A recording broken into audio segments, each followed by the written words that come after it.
em tiền, nó tặng em xe, những thứ vì nghèo tôi chưa có.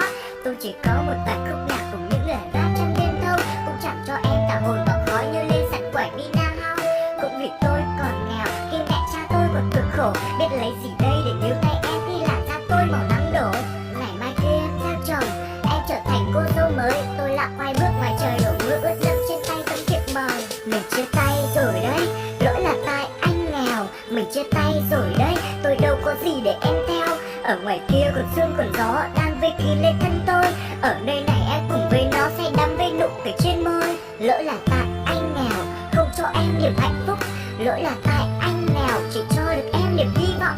Ở bên người có mọi thứ, hỏi em có hạnh phúc không? Về bên đó chắc em rất vui, em tươi luôn cả người nóng trong. Ngày em sinh nhật, người tặng em một đóa hoa, còn bên tôi trên đồi cỏ cũng chỉ có vài khúc ca. Vì nghĩa vụ tôi phải ra đi 2 năm trời cùng sương gió, tôi vào bộ đội chưa được bao lâu thì bỗng nghe tin em theo nó.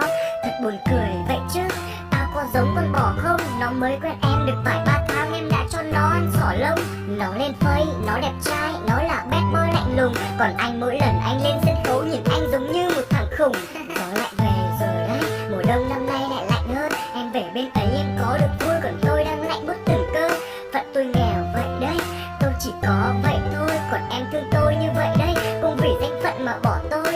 Em thích được ngồi xe hơi, thích được mua cho quần áo mới, tôi chỉ là thằng rapper nghèo, xin lỗi tôi không phải dân chơi. Thôi thì để em đi, chỉ vì nghèo anh chấp nhận, con gái như em vì tiền vì bạc phụ tình phụ nghĩa anh không cần. Mình chia tay rồi đấy, lỗi là tại anh nghèo. Mình chia tay rồi đấy, tôi đâu có gì để em theo.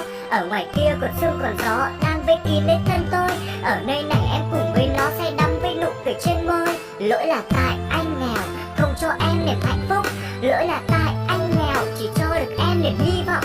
Ở bên người có mọi thứ, hỏi em có hạnh phúc không? Về bên nó chắc em rất